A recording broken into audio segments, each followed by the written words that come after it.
আজ আমি বানাবো সবারই প্রিয় রসগোল্লা। এটা হবে সুপার স্পঞ্জি এবং খেতে হবে দারুণ।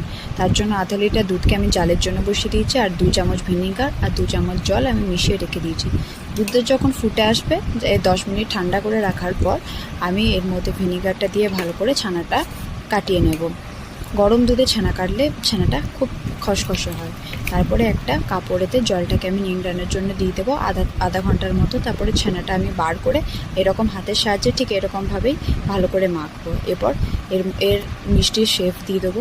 এরপর 1 কাপ জলে 2 চামচ আমি চিনি দিয়েছি, বড় চামচে 2 চামচ চিনি দিয়েছি, একটা এলাচ ভেঙে দিয়েছি ফ্লেভারের জন্য। এরপর সেই রসগোল্লাগুলো দিয়ে একদম লো থেকে মিডিয়াম আঁচে এটাকে আমি 2 থেকে 5 মিনিট ফোটাবো। ফুটিয়ে নিলেই রেডি হয়ে যাবে এই রসগোল্লা। এগুলো দেখুন কত সুন্দর লাগছে দেখতে হবে একদম সাদা ধবধবের মতো, আর খেতে হবে অপূর্ব।